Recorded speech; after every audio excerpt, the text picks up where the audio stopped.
Welcome to Unity Talks, where the hiring experts of Dallas-based recruiting firm Unity Search engage in lively discussion with successful business leaders to dissect their careers and how they got to where they are today, the obstacles overcome to reach their success, and steps they've taken to stay at the top of their respective fields. So listen in as we provide you with a thought-provoking conversation and ideas that keep industries moving forward. Welcome to the Unity Talks podcast. I'm David Cathey, once again your host, and I am so excited for our guest today. If it's anything like our pre-show chat yesterday, you are in for a treat. I left that call so excited to hear her speak to you guys, and I hope I don't stand in the way of it actually being a good show. A couple of little items about her that I made note of and I want to share with you before I actually introduce her. She's got an accounting background. We are accounting, finance, and tax and IT and HR recruiting firm, so we're always looking for people like that. A diverse industry background. It's been manufacturing, home building, healthcare, and a few other industries in there. She is a wizard at accounting system implementations. That's her specialty. So if you need an accounting system implementation, she's your go-to, especially if it's SAP. She is a published author, which is super cool. We'll actually get into that here in a little bit. And she's a lake girl, which I found out yesterday. I feel like I should have said lake rat because that's what a lot of people say, but that doesn't sound very complimentary. Could lake be. rat. Yeah. So I went with lake girl. Okay. So this is Marsha Maring. Welcome to the show. Thank you. Thank you for inviting me. Yeah, absolutely. It's so great. So as I found out a little bit about Marsha, she's born in McKinney, which is where I live now, McKinney, Texas. And she was raised in Anna, spent a ton of time at the lake when she was a kid growing up, still spends a ton of time there. And so I got to know, when you were in Anna, raised, mom and dad, what did you want to be when you grew up? Well, I wanted to go into the fashion industry. So when I left high school, I got an associate's in fashion merchandising. And it was fun. Went to New York. I toured the magazines, and it was really fun. But really quick, I found out that was not what I wanted to do. And the reason being is kind of crazy, but because we are lake people, we stay at the lake like on weekends and holidays. Well, that's prime time for the fashion industry. Mm-hmm. So I had to work on the 4th of July one weekend when the whole family was at the lake, and I hated it. So I quit and I said, I need an office job. I need a Monday through Friday job. Yeah. So quit, went back and got my accounting degree. Got your accounting degree. Well, we actually have a little bit of an audience in our room today, and I'm the least fashionable one here. I can tell you that definitively. So hopefully I don't get points off for that. Yeah, it's okay. All right. Well, so wanted to be in the fashion industry, got a degree in accounting, and you started working early on in accounting from what I understand. I did. I started at Texas Instruments, and I was like an accounting clerk because, again, I just left the fashion industry, and it was very interesting to me. I was in corporate accounting, and so I was exposed to almost every single area of accounting, and I knew then that I wanted to go back and get my degree. So I worked the whole time that I was going to school, which I thought was beneficial because I kind of compared textbook to real world, and that's not always the same. But it was interesting, and I kind of floated around. But I did 3 things that I think really set the foundation for my career path. The first one, and it's crazy that I still remember it, but I was in my early 20s, right? And I was responsible for some balance sheet accounts. Well, every single month, we had to get up in front of the executive vice president and present those accounts. And I was in my early 20s. And I remember the very first time I stood in front of him, and I was scared to death, thinking, oh, I can't get through this. Well, I think he probably saw that on my face. So he was a people person, and so he kind of walked us through it. I wasn't the only one in the room being a rookie. And so that taught me to know my accounts, but not just, he just didn't want to know if they were reconciled. He wanted to know the history. He wanted to know if I knew. He wanted to know all the ins and outs. And so that taught me to take data, turn it into information, and be able to present it. And so that kind of put me on the right track because we had to do it every single month, and you didn't want to get up in front of the executive vice president and not know your numbers. Yeah. Could you imagine that? It scared me to death. Yeah, you're 20-something years old. I was in my early 20s, and it was in a conference room, and there was probably 35 people there. So it wasn't just him, it was different levels of managers and my colleagues, and but it worked because it really put the discipline in me to make sure, because you wanted to make sure your accounts were reconciled, you knew what you were talking about. So it worked, and it just helped me on the path of becoming a leader. I want to pause for 1 second. Okay. So you had to do this. You were still working on your education, right? Because you had said, I was going to go back to school to get my accounting degree. Yeah. So I would assume that you didn't have it yet. That's correct. Which may put someone in a position of thinking, oh my gosh, this is incredibly overwhelming now, because I'm sitting in a room of highly educated people who've been doing this a long time, and I don't even have my degree yet. Absolutely. That's exactly a true statement. Good because it scared me, and it scared the rest of us. But it worked, put me on the right track. It made me even more determined to get my degree. So it was interesting. The second thing that I did was I was responsible for the TI's main bank account, and it's insane that I remember this, but it was 82 pages long, and it took me a week to reconcile that, because remember, this was before automation, so I had to do it manually. But it was great because I saw all the lockbox activity, all the wire transfers in, wire transfers out. So I had to make sure it was ledgered correctly. And it was a puzzle to me. So I saw the way the company operated. And so I thought that was so cool.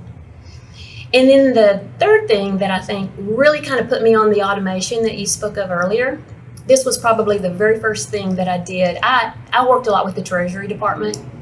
And one of my responsibilities was like Treasury would enter into contracts. And so I would have to call the bank and validate that the terms and conditions of that contract, and then the Treasury Department, and just validate the two were accurate. Well, it was a lot of work, and so I said, there's got to be an easier way.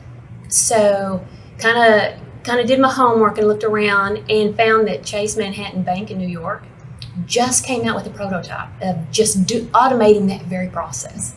So I called them and said, well, I might be interested in this. This is exactly what I do manually. And so they said, well, would your company be interested to being the pilot? And I said, well, let me check. So I literally typed up an email to the CFO and to the Treasury Department to say, can I investigate this? And they said, absolutely. And so I went for it, and they flew me up to New York. And so being young, I went to New York, Chase Manhattan Bank, and had to present in front of a lot of executives on how our company was going to use their software. Oh my gosh, how gutsy. Yes, how gutsy. And I was really scared. But that's what told me that my brain worked to automate things. How can I do something more efficient and easier? And it was right when automation was really coming out. So I love that. I love the initiative that you took. And I want to get onto initiative here in a second. I want to fly through a couple of things that that ties into what you had mentioned. Okay. As I've known you, you've always been a really hard worker. And then you started getting your accounting degree as you were working at Texas Instruments. So it was instilled in who you are. And some people feel that, a hard worker, it's like, oh, it's instilled in you when you were a kid. And I have this saying I say a lot in our office where it's like, the best time to plant a tree, it's the old Chinese proverb, the best time to plant a tree is 20 years ago. The second best time is today. Oh, yeah. And I feel like you can always learn to work hard.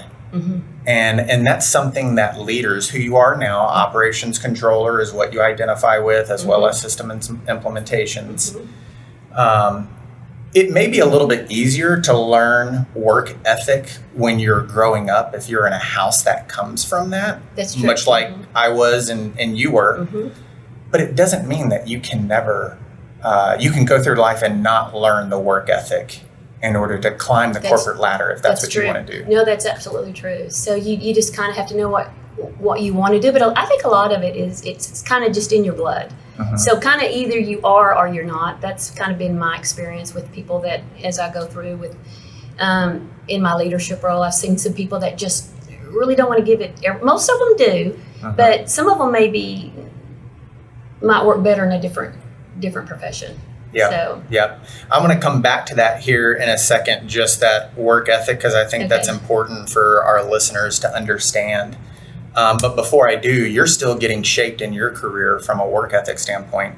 And I don't know if I would say that you found a mentor found you, or if this person knows that they were a mentor, but you had a unique relationship with someone where they took you to 3 jobs. And I'm sure that shaped who you are today. Tell us a little bit about that. It absolutely did.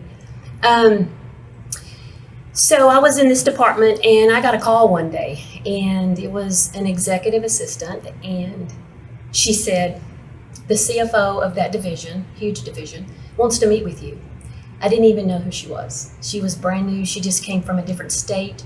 She was new to the entire department, and I had no idea why she wanted to meet me. So I met with her, and as it turned out, she invited me to be on her leadership team. And then I worked for her for a while, and then she would throw very hard things at me, and I never said no to a challenge, and that kind of shaped my career. And so, because I didn't want to let her down, and I didn't want to let me down, I didn't want to let my team down, and she just would always say, Marsha, you are, how would she put it? She said, you're a quick study. You can go in and you can do anything you want to do. Go for it. So I would just, okay. And so you're exactly right. So I followed her through different companies because she would say, come work for me. And I did. Well, I think that's cool. I think I know why she reached out to you, even though you didn't know her, because she knew that this young lady flew up to Chase Manhattan in New York and wrote a letter to the CFO as a 20-something-year-old person saying, hey, I think we need to investigate this. I know I would have reached out to try to find out who this person is. So I think that's great. So when you talk about finding a mentor and that shaped who you are, and you couple that with your work ethic, you have all these moving parts in your career that's allowed you to grow. I want to take that and get your view from a hiring manager standpoint and what you look for when you're looking to hire someone, specifically someone who's coming out of school and they're really young in their career. Because, and there's an undercurrent theme that we've been talking about on the past couple of podcasts on, the people who are coming out of their education path and beginning their career and early in their career. There's this overriding theme of, well, they just want to be given jobs and they don't want to work hard for these jobs. And we had to earn it, and we had to walk uphill in snow both ways to and from school. What do you look for, having come from your background and seeing how she treated you when you were young? What do you look for in someone coming out of school and beginning their career? That's an excellent question, because the one thing that she did give me was she would give me a responsibility and just give me full reign to go get it done. And she would be in the background to say, how can I help? So I was either going to have to swim or sink, right? And she would always put me on these complicated tasks or projects. And so, and she was always there. So I did have an example that I encountered one time, because again, doing system implementations was one of the things that I did for her. And I was on a team with the best of the best. And so implementing SAP, as you said, there's a lot of options, and it can be A, B, or C. So one of the things that we always had to do, which was not an easy task, is determine which would be optimum for that company that we're working for. So I would always look for people that would challenge my thinking, because I don't know, right? A lot of us don't know, but we're learning as we go. So when I'm looking for confidence in someone that could come to the table to say, well, here, bring something to the table. Here would be my recommendation, and here's why, because you always need to back it up, because again, it's options, and be able to back it up. You can't just throw it out there and say, let's do this. You need to be able to say, well, here's why I recommend to do it this way, and explain it and try to convince the rest of the team that's the way to go. Yeah. And sometimes it's through trial and error. Yeah. It takes years to get to kind of know that, but it's great education to really get to know it. Yeah. So to learn how the engine of a system works, because that's how your brain's going to try to come up with the best solution. You said, I'm looking for someone to challenge my thinking. Yes, absolutely. Which, and you say it with a smile on your face and energetic, and it's like, and most people don't want that. Oh, wow. Right? Yeah. People don't, because there's your pride gets involved. Yeah. Right? And you want people to go along with you, not challenge your thinking. Yeah. There's actually a book by Adam Grant called Think Again. Oh, wow. And I was just talking about it last night at a dinner I had. And that's what he says. He's like, we need to think of things like a scientist. A scientist comes up with a theory, and other scientists, including the person that comes up with the theory, are trying to prove it wrong. Oh, yeah. And if they can't, then Yeah. the theory is proven right. Yeah. And that's the best direction for the firm to go in. Yes, absolutely. And I love that thought process. And Yeah. that's what you're saying, which is really hard to do because you're inviting people to disagree with you, Yes, because it's very hard, not yeah. about you being right. That's right. It's about coming up with the right solution. For the company. Absolutely. That's- Absolutely. And another thing that always worked for me is I would ask the same question 5 times. And if I got 5 different answers, it was a topic we need to address, because 5 different people think it's working 5 different ways. Yeah. But if I got a consistent answer, I would know that topic is solid and we can go with it. Yeah, I think that's awesome. I love hearing you. I think I want to be more like that. I want to be more, I don't know everything. Here's my thought.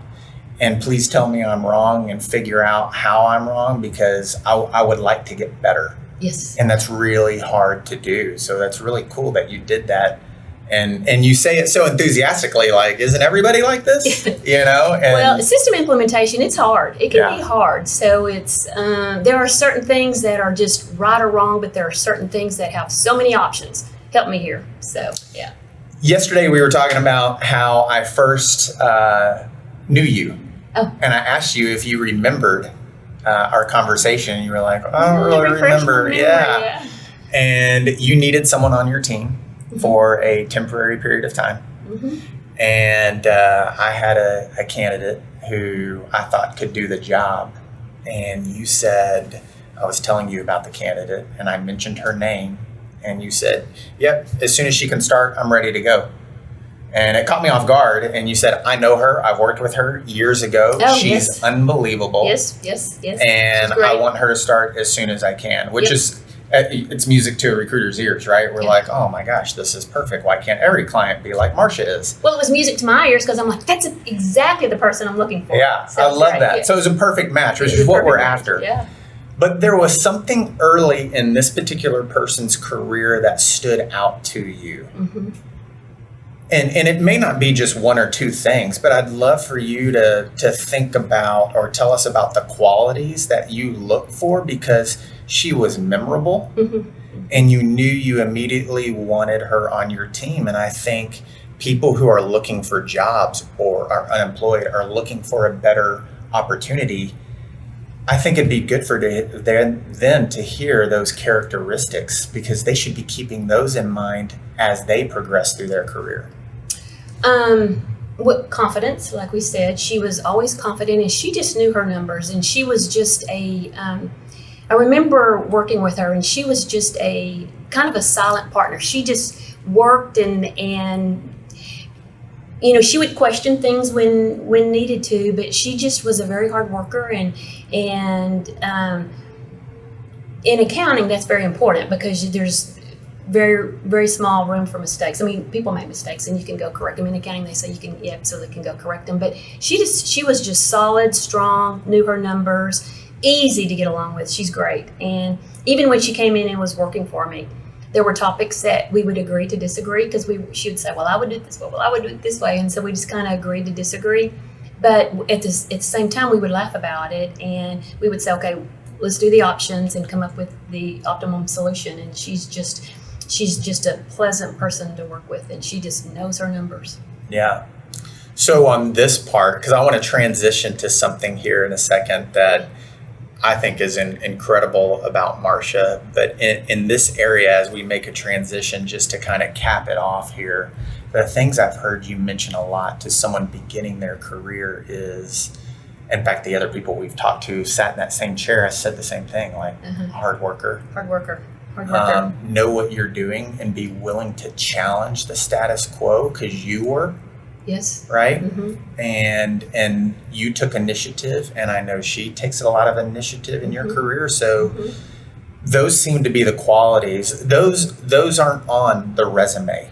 That's right. Necessarily. You're exactly right. Yes. Right? Yes. So it's not going to like jump off the resume. So it's really incumbent upon the person to present themselves that way in front of a hiring manager. Which is hard to do, I think. It's really hard to do because I think a lot of people don't really know that they might have that quality. So it's gotta come natural, I think. So when you're interviewing, I mean, you can't very well say, well, are you a leader? Because probably everybody will say, well, I think I am, but that doesn't necessarily mean they are. So it's just, I don't know, it's just very important for them to try to, I think also if they really determine what their passion is and what they're really left to do, then it's just pulled out in them. It's just easy, it comes natural for them. And you as a leader, if you can identify that, you can work to pull that out them as well, that's right? Exactly right. And that's part of your responsibility. Would you agree? Yes, absolutely. Because I would always interview everybody. When I would go to new positions, I would interview my staff and just talk to them and see what they love to do. And then I would assign certain things to them. I would always give them a certain area of responsibility. That's what the CFO that I work for, she always gave me an area of responsibility and trusted me that I would get it done. And you either step up to bat or you don't. Yeah. And so I'd always give them an area of responsibility, and that's what would help them. I could either tell they were really comfortable with it or not quite comfortable with it, because you have to kind of know your passion, because I think that is what drives people to really, if they really love something, then it's going to come natural for them. But I think likewise, and especially in accounting, you also have to know what you're not comfortable at doing. Right. And because and put that on the table to say, I love this and this comes natural for me, but I'm not that comfortable like in the boardroom and presenting financials and so. Yeah. You said that she told you something, and you said if you were king or queen for a day. That's exactly right. So again, as I was working for her, she invited me to be on her leadership team. Yeah. And I thought this was so cool, and I thought it was brilliant how she handled it. So we were up for a promotion. A promotion, I say we were. A new job came along under her area, and I really wanted it. I thought I needed it for my career path. Well, so did another one of her direct reports. So we both wanted it. We just had to have it. And so she called us both in and said, you're both qualified. You both could do it. So I'm going to give you homework. If you were king and queen of the day, what would you do different in this department? And the department was like 300 people. I mean, it's huge. So she said, what would you do different? And more or less do a reorg. And she gave us 3 months to come up with a proposal. It was great. So I really got into it.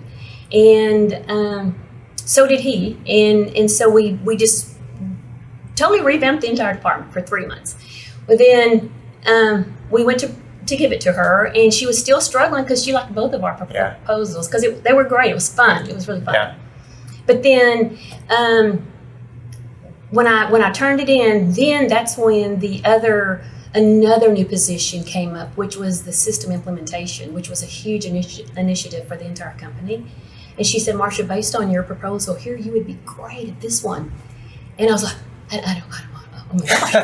I know nothing about the topic. And she said, you can do it. You absolutely can do it. So anyway, it was great. So the vote of confidence from her. The vote of confidence. It was huge. So I wasn't going to let her down. And it put confidence in me, actually. So. Well, I'm going to transition to a certain area that I think is just phenomenal for people to listen to. Okay. And what I got, not the king or queen for a day, but a leader that I reported to, and she'll know who she is if she's listening to this. She would always say, well, what would you do if this was your company? Oh, cool. Yeah. So it didn't matter what I'd ask her. She would just say, well, what would you do if this was your company? Which is very important. So then I stopped asking her, because I'm like, I already know what you're going to say. Yeah. Well, Yeah. Here's the transition that I want to make real quick, because I think Marsha has faced something in her life. One of the questions we talk about is a challenge in your career. And she had a challenge in her career, but it started with a challenge in her personal life, and one that I think everybody would wish no one would have to go through. And I'd love for you to tell us a little bit about it.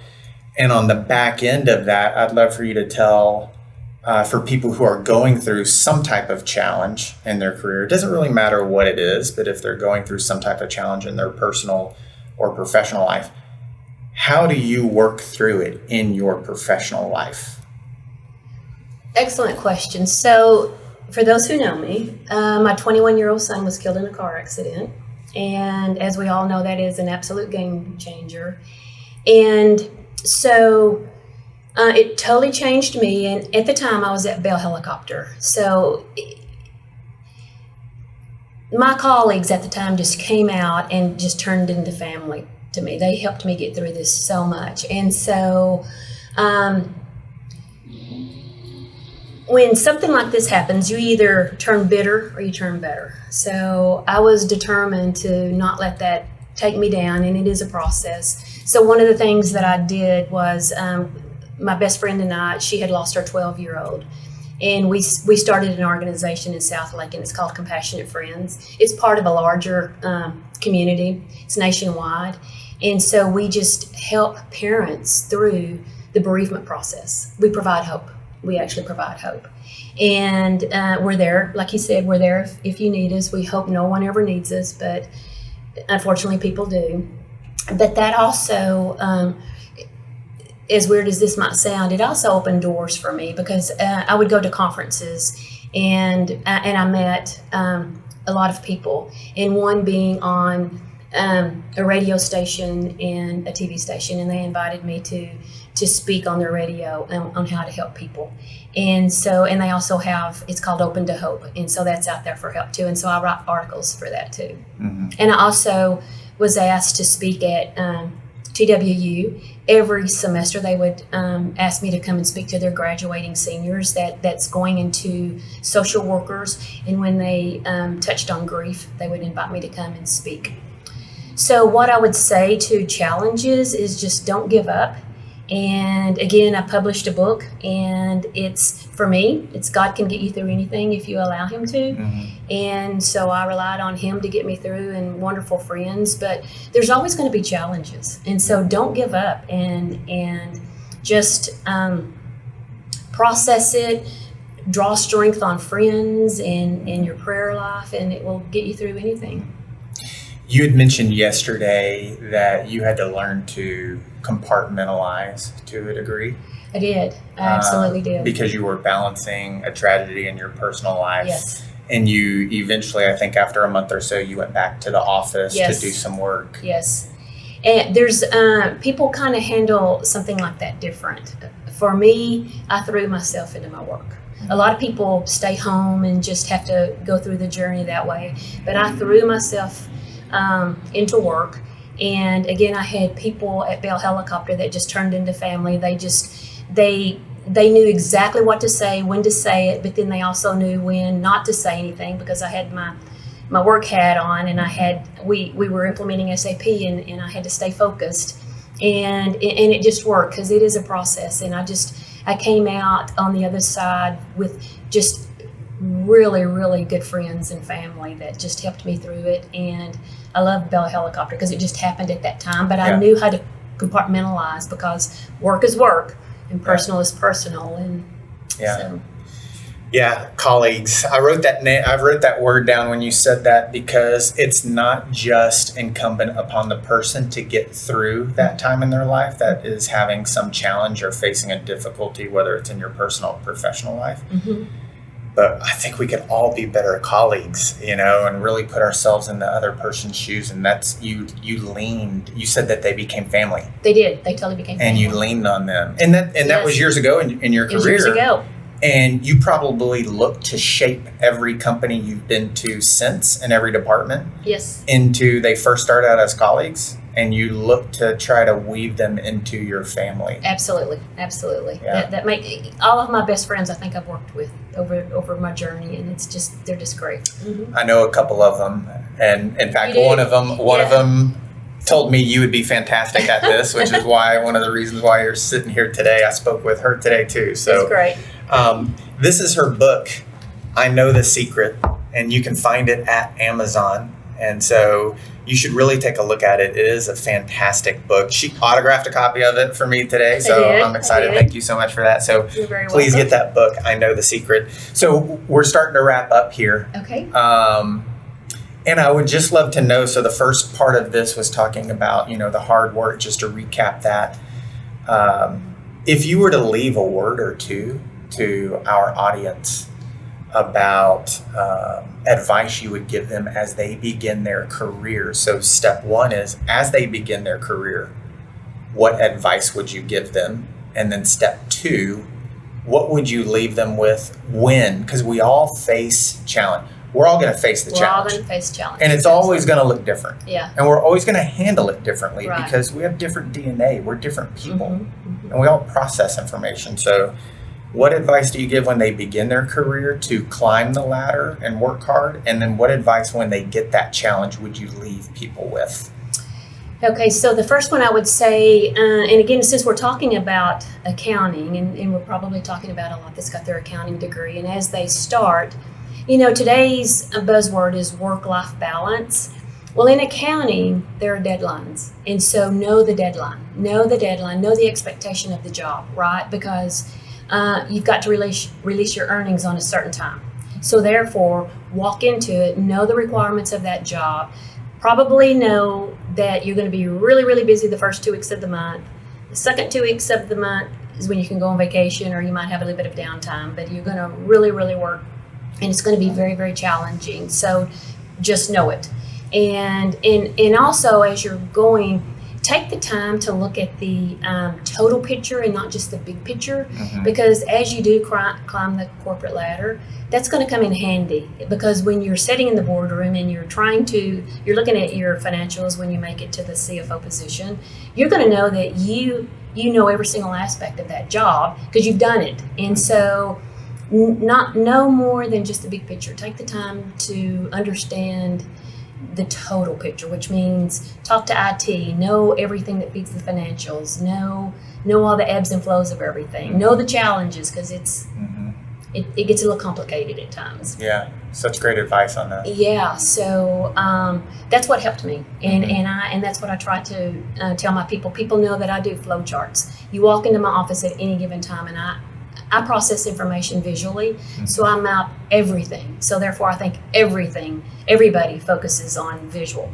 Well, you walk into my office and you will see flow charts at a management level, friendly level, not just IT level. And I think if you understand how it all fits together and your little piece fits into something much larger, you approach it different. I think. And it's a challenge. And it sometimes takes years to understand that and know your passion, know what you really, really love to do, and also know what you really don't feel comfortable at doing. Put it right up front. Say, I just don't feel comfortable doing this, because it will be like pulling teeth doing it all the time.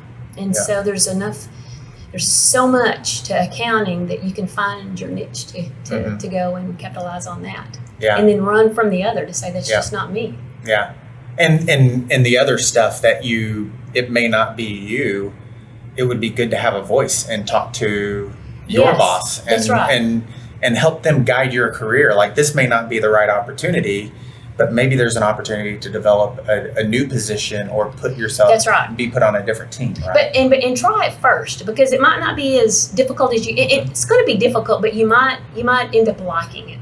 So I've tried all the different areas, but there were some that I just never could get comfortable with. And I've had my share in the boardroom and literally speak to all the executives.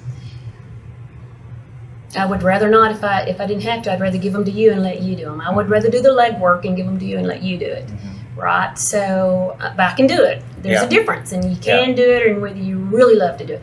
There are some people that just love being in the boardroom, and that is their cup of tea. Yeah. I would rather plan everything, hand it over to that person, and let them do it. Yeah, that's great.